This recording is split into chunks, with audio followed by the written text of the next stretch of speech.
안녕하십니까. 흥부TV의 바보인 친구 유중희입니다. 저는 당신도 바보구먼이라는 자서전과 퇴직 후 즐기는 삶이라는 인문교양서를 발간한 저자입니다. 또한 유튜버 활동가이고 블로그, 카페, 밴드 운영자이기도 합니다. 오늘은 글쓰기는 물론 책을 쓰고 일상생활을 하면서 꼭 필요한 메모에 대해서 말씀드려 볼까 합니다. 경험의 문제점은 배운 것 중 많은 부분을 잊어버린다는 점입니다. 순간 떠오르는 아이디어, 대화의 한 구절, 텔레비전이나 라디오에서 보고 들은 것들, 신문이나 책의 글귀, 그 밖에 눈으로 본 것이나 속담 등을 메모하는 습관을 들이는 것은 매우 필요합니다. 침대 옆에 메모지와 필기구를 항상 비치해 두어야 합니다. 부지런히 메모하라. 쉬지 말고 적어라. 기억은 흐려지고 생각은 사라진다. 머리를 믿지 말고 손을 믿어라. 메모는 생각의 실마리이다. 메모가 있어야 기억이 복원된다. 습관처럼 적고 본능적으로 기록해라. 이 내용은 타산 정약용의 말입니다. 16년 동안 국제선 1등석 객실에서 퍼스트 클래스 승객을 서비스한 미즈키 아키코는 스튜어디스 출신으로 퍼스트 클래스 승객은 펜을 빌리지 않는다 라는 책을 출간했습니다. 이 책은 150만 부 이상 팔렸다고 합니다. 퍼스트 클래스를 타는 승객은 성공한 사람들인데 그들은 무엇이든 기록하는 습관 때문에 반드시 품 안에 자신만의 필기구를 지니고 있기 때문입니다. 항시 펜을 빌려달라고 하는 사람은 성공할 수 없습니다. 이노 디자인의 김영세 회장은 메모지 달라는 손님으로 소문이 나서 항공사 승무원에게 스케치북을 선물 받았다는 에피소드가 있다고 합니다. 메모하는 습관은 본받을 일이지만 매번 승무원한테 메모지를 달라고 하는 대신 메모지는 항시 본인이 준비하고 다니는 것이 더 좋았을 것 같습니다.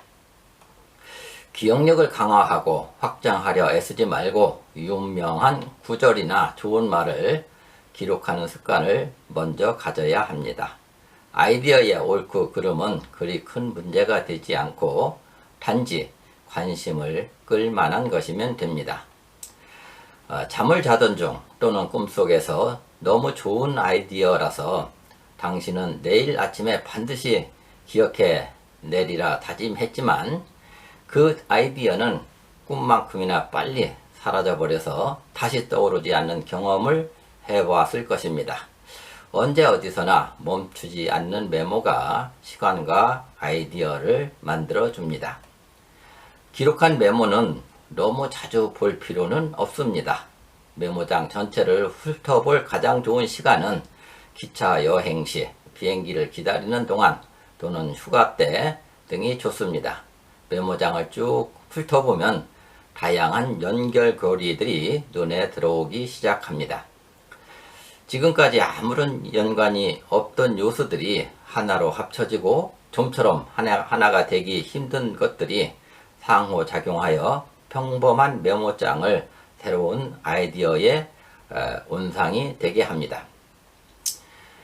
GE의 잭 웰치 회장의 1등 아니면 2등 전략은 1983년 1월 레스토랑에서 식사 도중 떠오른 아이디어를 칵테일 냅킨에 메모하면서 탄생했습니다. 삼성이 기업을 주도하고 있는 것 중에 하나가 기록 문화가 아닌가 싶습니다. 삼성맨들은 회의 때는 물론이고 사람을 만날 때도 대부분 삼성맨이라면 누구나 가지고 있는 고급 천연 가죽으로 배포된 메모 수첩을 펴들고 열심히 메모하는 습관을 쉽게 볼 수 있습니다. 윤종룡 삼성전자 부회장도 메모로 인해 이건희 회장에게 칭찬을 받은 일이 있습니다. 1990년대 초반 삼성전자 임원들과의 간담회에서 이 회장이 과거 지시한 내용을 묻는 질문을 받고 주저함없이 메모 수첩을 꺼내 이 회장이 지시한 80여 가지 내용과 대안을 조목조목 대답할 수 있었기 때문이었습니다. 사실 저의 메모 습관도 삼성 생활을 하면서 시작되었고, 제가 가장 아끼는 물건 중에 하나가 삼성 직원들한테 주어졌던 천연가죽으로 제작된 메모용 수첩입니다. 내용물만 바꾸어가며 반영구적으로 얼마든지 사용하게 되어 있습니다. 이 메모용 수첩은 제가 가장 아끼는 워터맨 만년필과 함께 항시 휴대하면서 다닌답니다. 이 수첩은 길을 걷다가 또는 잠을 자다가 어떤 생각이 스쳐가면 우선 핵심 단어만이라도 적어 놓습니다. 신문이나 잡지를 보다가 좋은 문구가 있으면 옮겨 적어 놓고 TV나 강연을 듣다가도 핵심 문구를 적어 놓습니다. 이러한 메모는 직장 업무는 물론 제가 한 편 한 편 쌓아가고 있는 스필과 자서전을 써가는데 가장 중요한 자료가 됩니다. 저의 이러한 메모가 어떤 역할을 했는지에 대한 사례를 말씀드려 보겠습니다.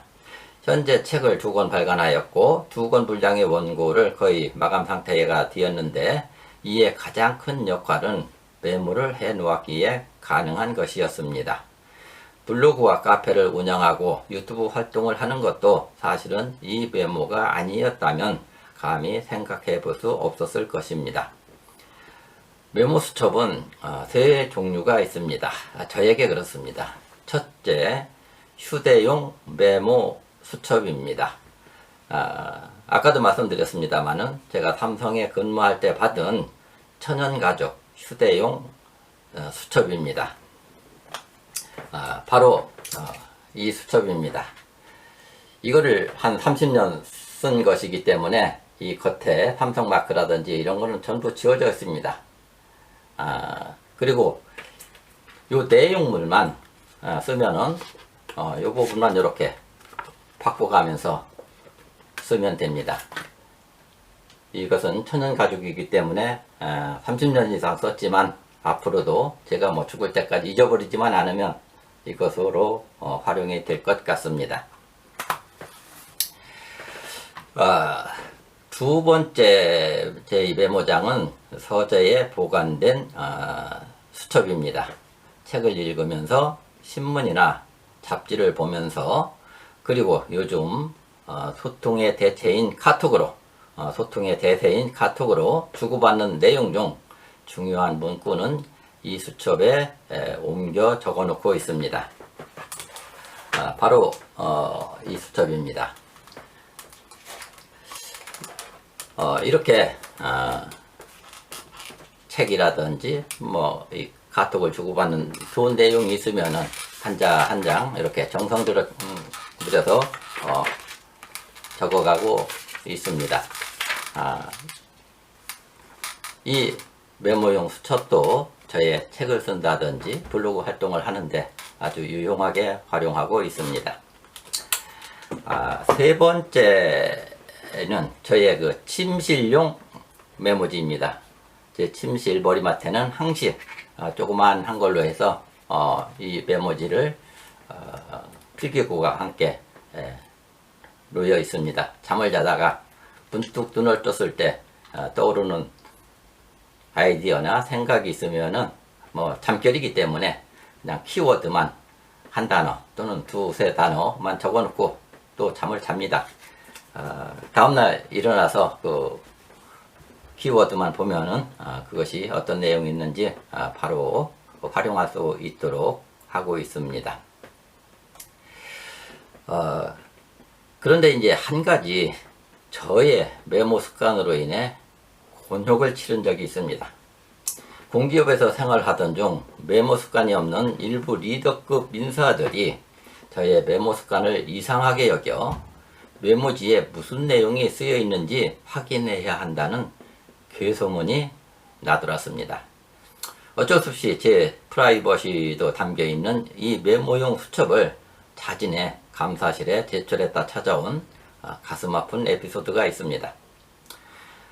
본인도 잘 해야 되겠지만 주변 사람을 잘 만나는 것이 얼마나 중요한지를 보여주는 대목이었습니다.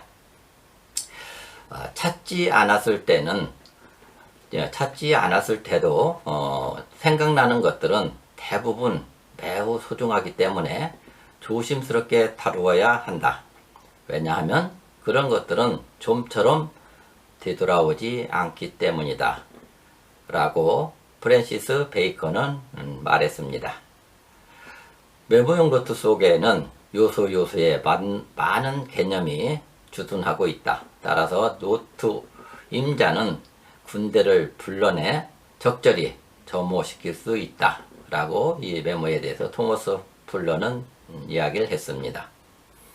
잊을 수 있는 기쁨을 만끽하면서 항상 머리를 창의적으로 쓰는 사람이 성공한다. 그 비결은 메모 습관에 있다. 라고 사카토 케지는 말을 했습니다. 이상 오늘은 메모에 대하여 정리해 보았습니다.